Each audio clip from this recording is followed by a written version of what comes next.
para partilharmos algumas reflexões sobre o tema A Justiça com Jesus.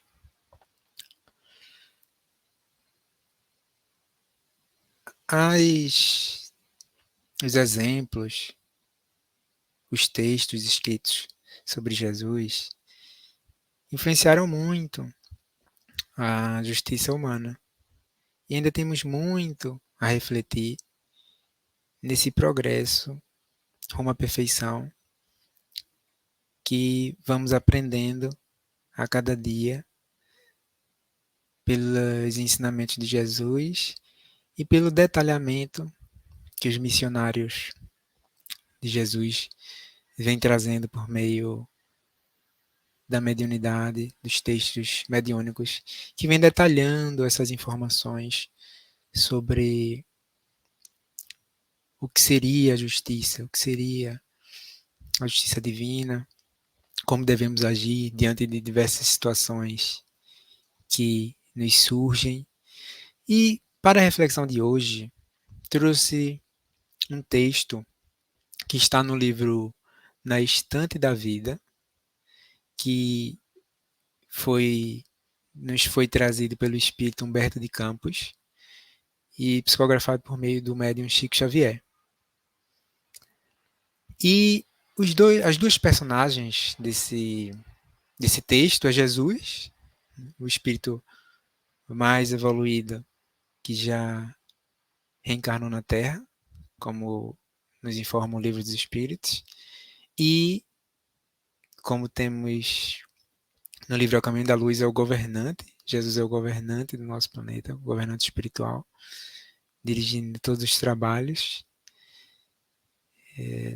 no sentido de que nós possamos ir nos aperfeiçoando cada vez mais e no caminho certo. E a outra personagem é Nicodemos, que era um fariseu,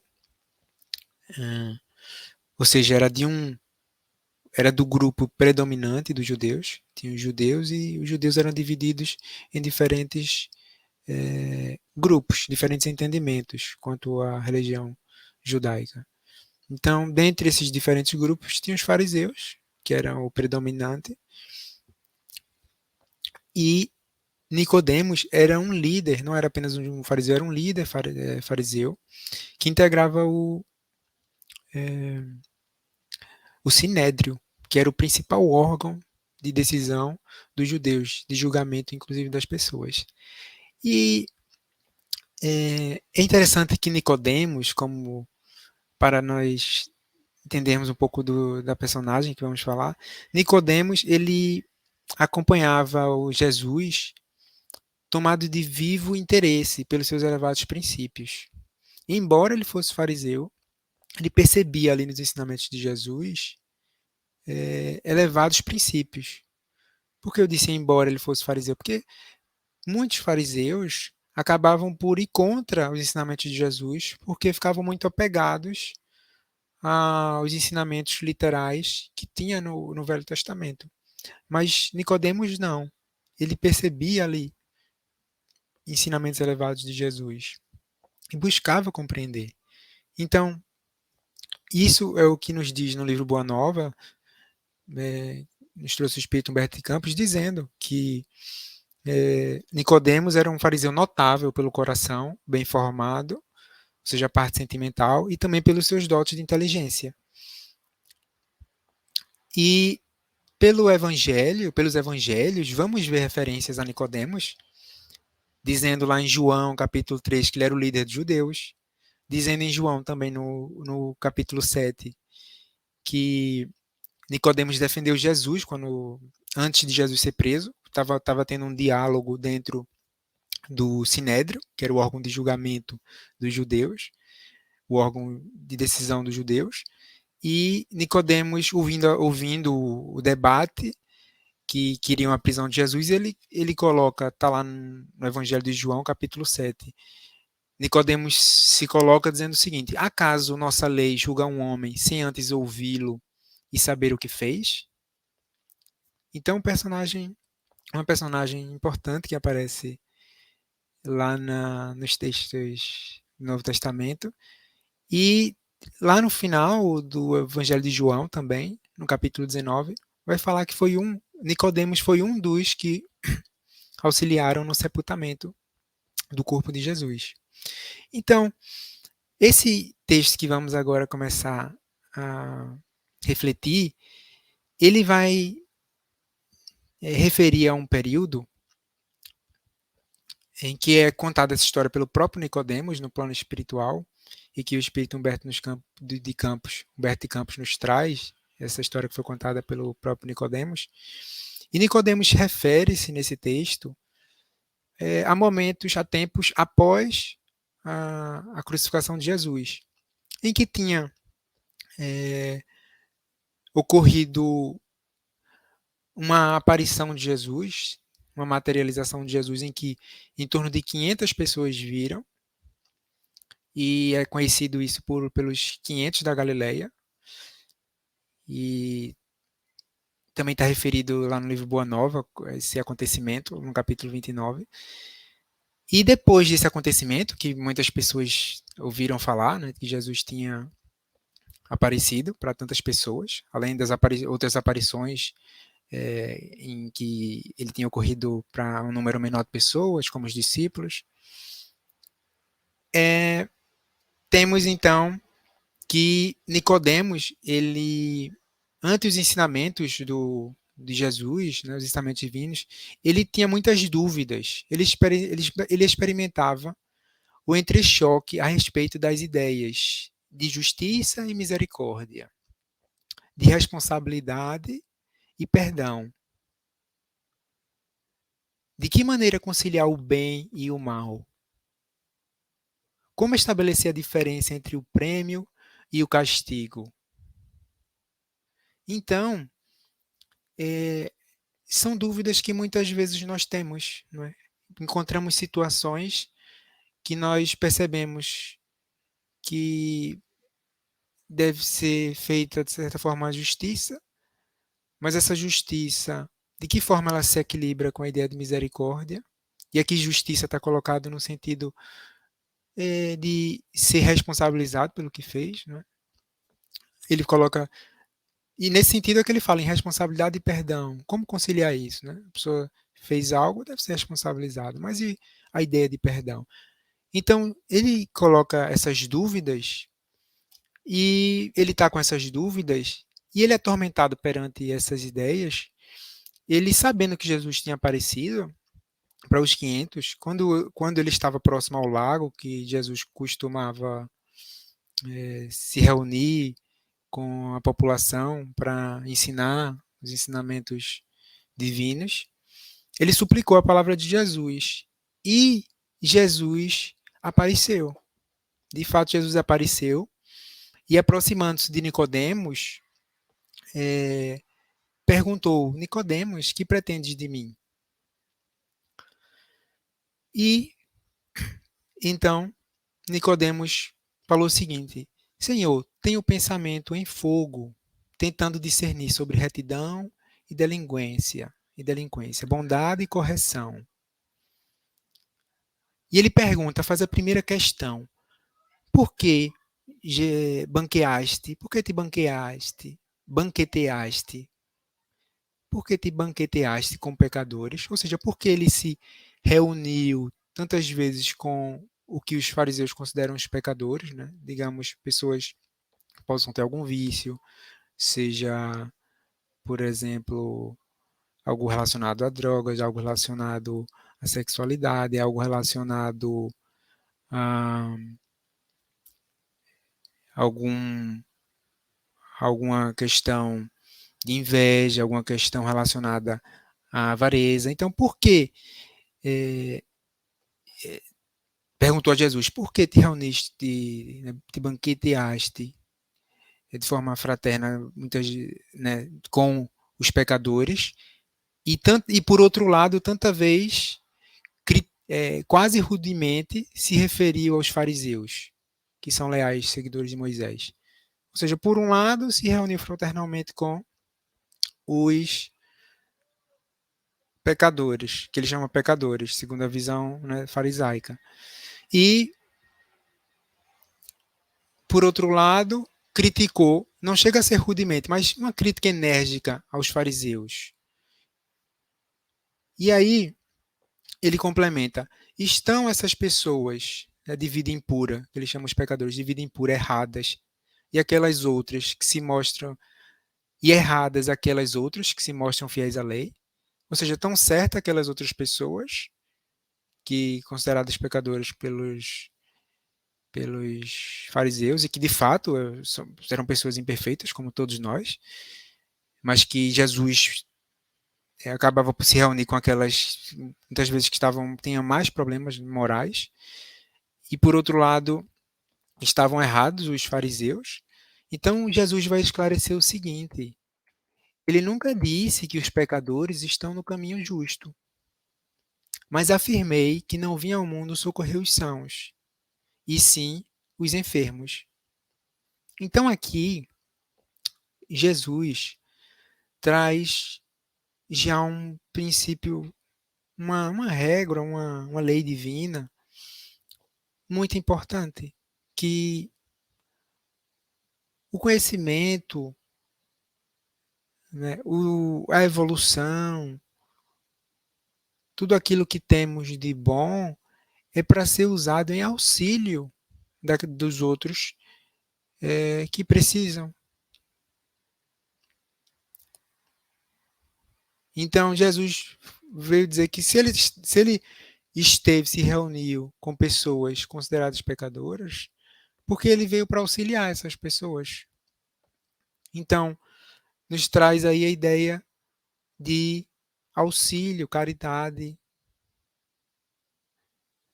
benevolência para com todos, indulgência para com a imperfeição dos outros e perdão das ofensas, que é o significado de caridade, como tem no Livro dos Espíritos.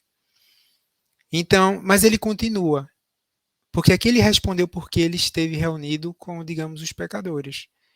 Mas e com relação à crítica enérgica que ele fazia a alguns fariseus, não necessariamente todos os fariseus, né? Alguns fariseus.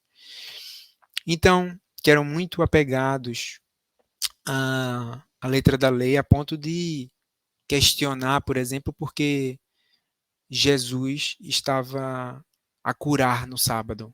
Porque o sábado era um dia dedicado ao descanso, ninguém poderia trabalhar.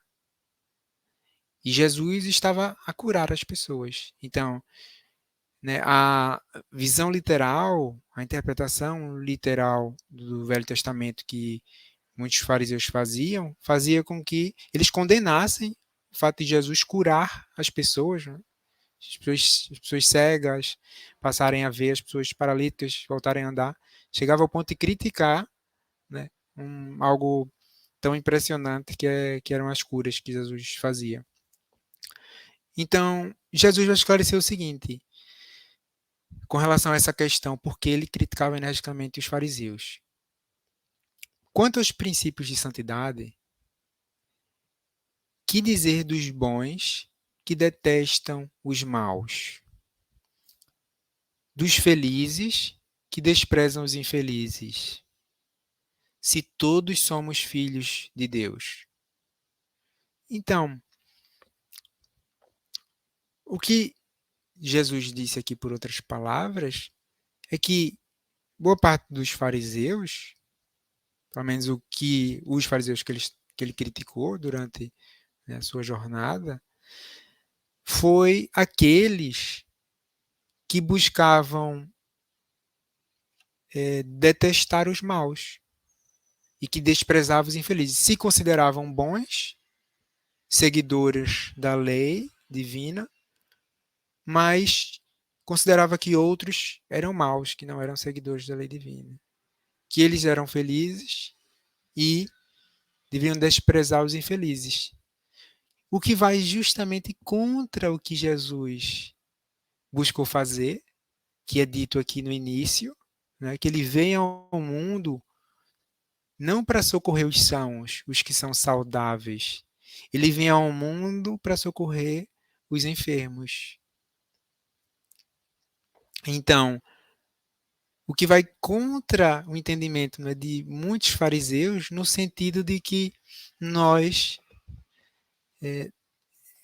nós enquanto fariseus,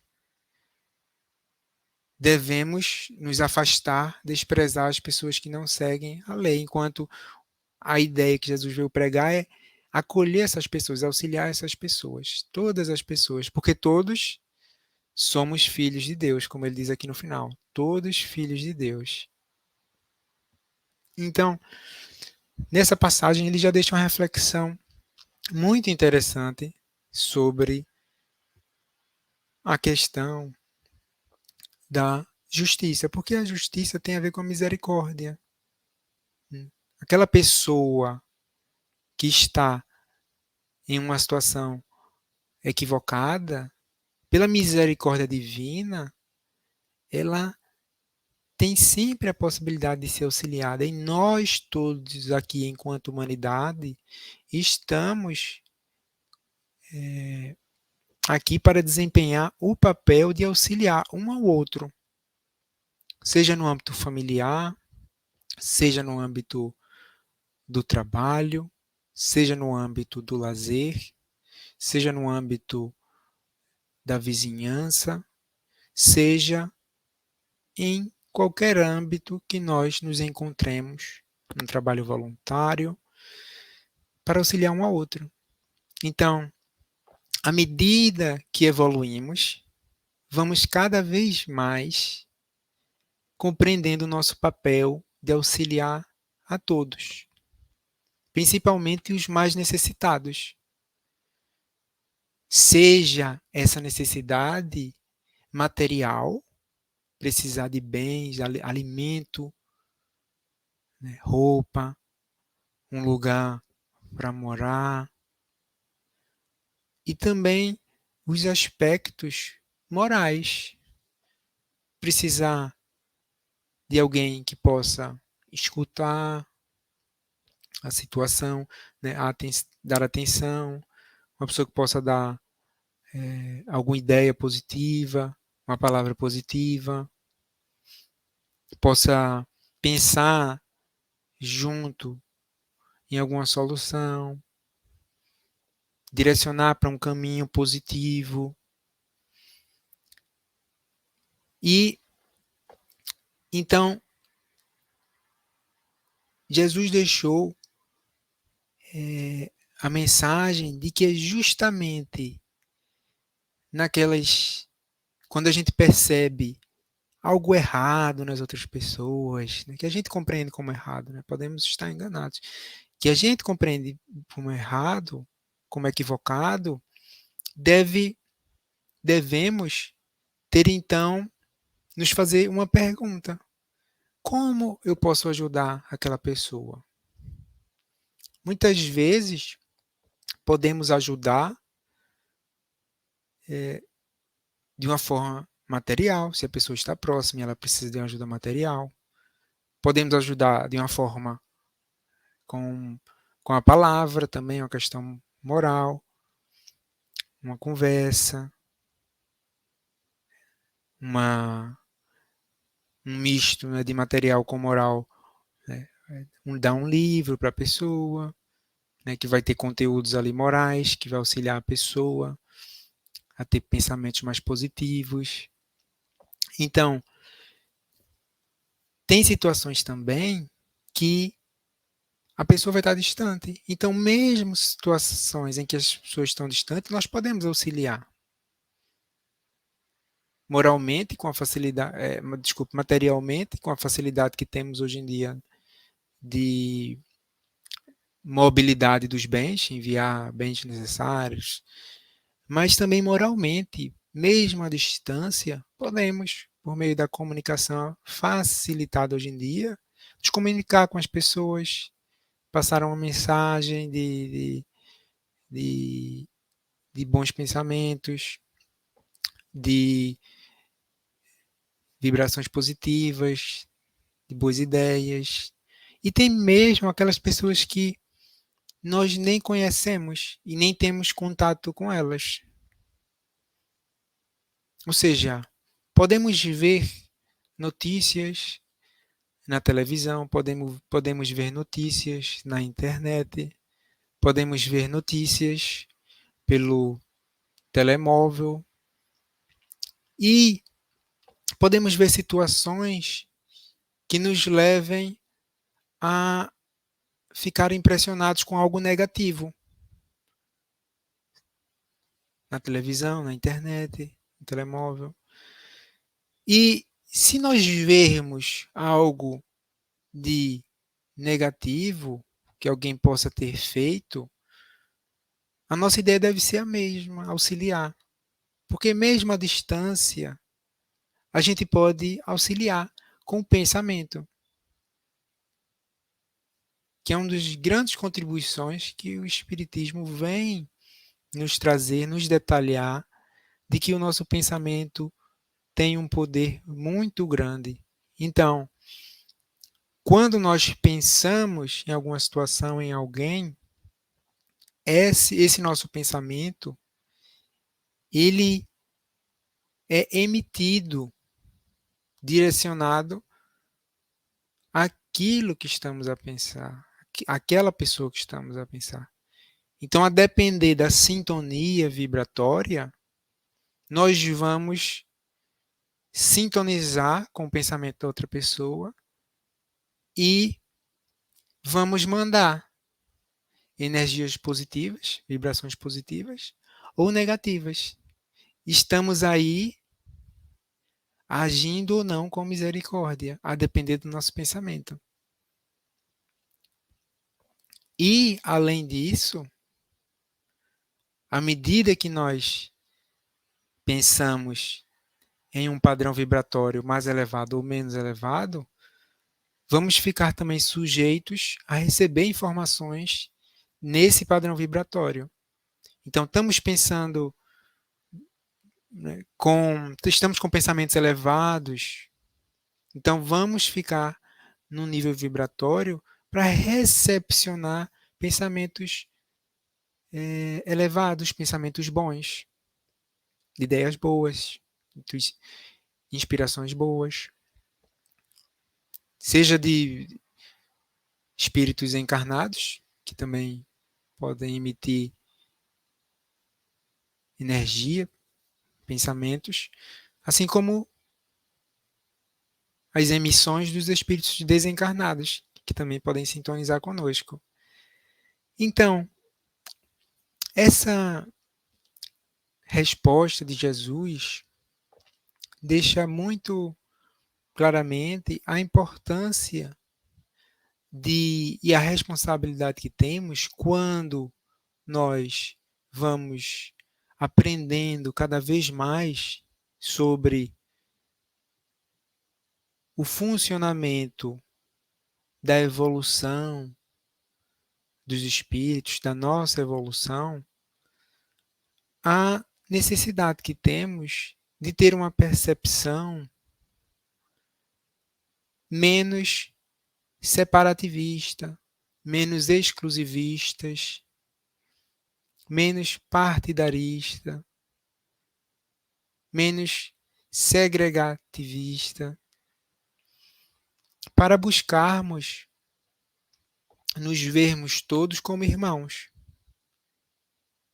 e vigiar o nosso pensamento é a busca do autoconhecimento, que é a maneira prática mais eficaz que temos de evoluir nesta nossa encarnação, como nos respondeu Santo Agostinho no Livro dos Espíritos, na questão 919A,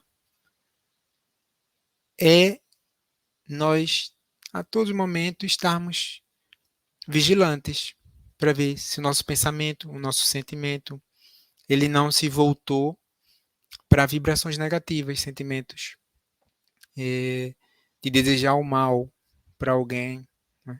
Porque nós podemos compreender que algo fez, uma pessoa cometeu algo de errado e até compreender que essa pessoa, de acordo com as leis divinas, vai sofrer consequências por causa da lei de ação e efeito, causa e efeito, mas não desejar o mal. Até porque esses efeitos que surgem, eles são efeitos que têm sempre um conteúdo educativo.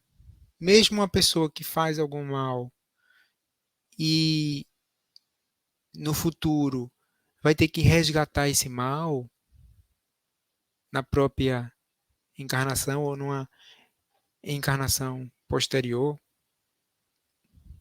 e até mesmo entre as encarnações, quando o espírito está desencarnado e está no plano espiritual, na erraticidade, que também vai sofrer, de certo modo, as consequências do desequilíbrio.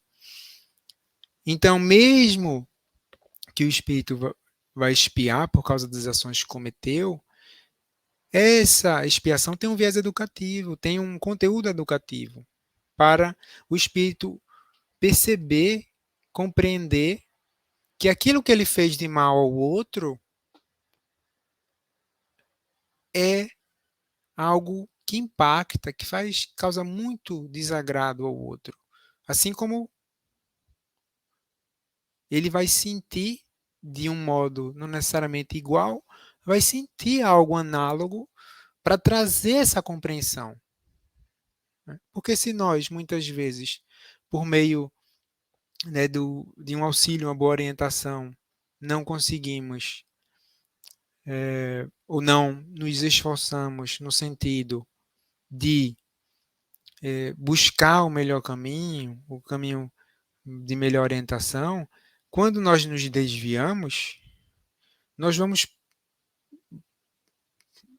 precisar de uma orientação mais forte. E é muitas vezes essas situações que, através do sofrimento, a gente vai refletir mais profundamente sobre questões profundas da vida e sobre a valorização do próximo, né? Das sensações do próximo, dos sentimentos do próximo, das pessoas, né? Que não a gente. E assim como vamos também refletir com relação a todas essas questões, com relação a nós mesmos. A autovalorização também, de modo a compreender que todos somos filhos de Deus e estamos aqui para nos auxiliar, todos com seus desafios, mas que esses desafios são mais,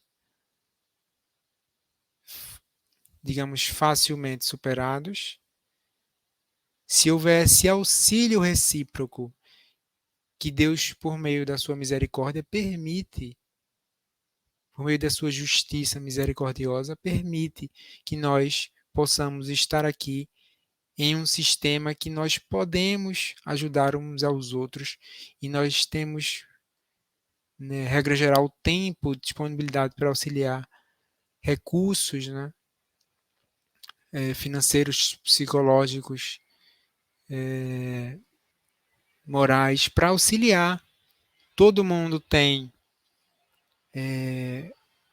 algo a receber, né, em termos, não digo aqui materiais, falando em termos morais, espirituais, todo mundo tem algo a aprender, conhecimento, e todo mundo tem algo a partilhar, é a regra geral.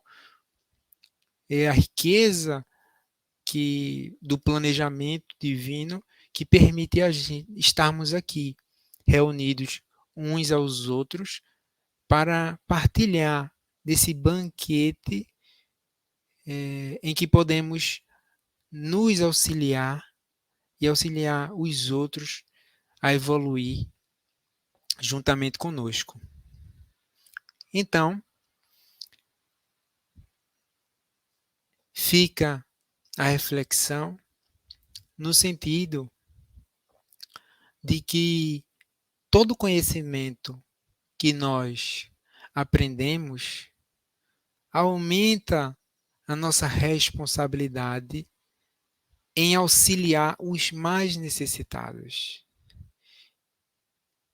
incluindo os necessitados materialmente, incluindo os necessitados moralmente.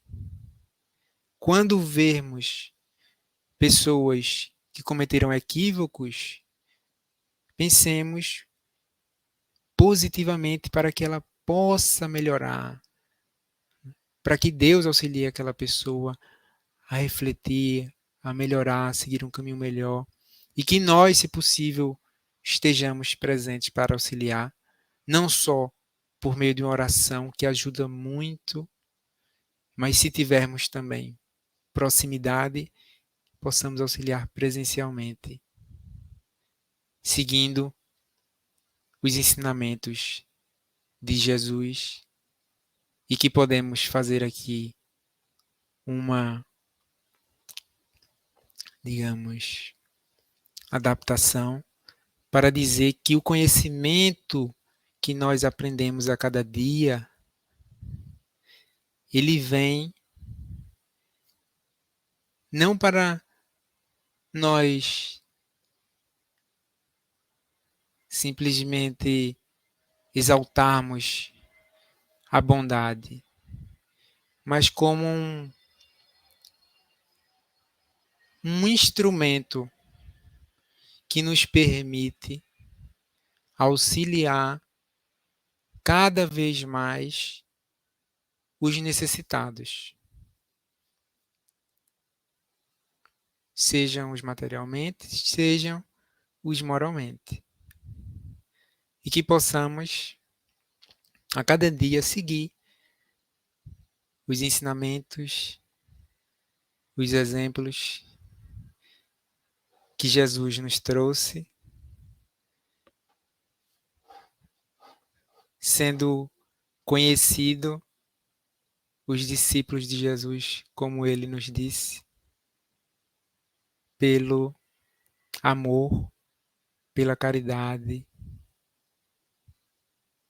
e que possamos, aos poucos, mas com muito empenho, seguir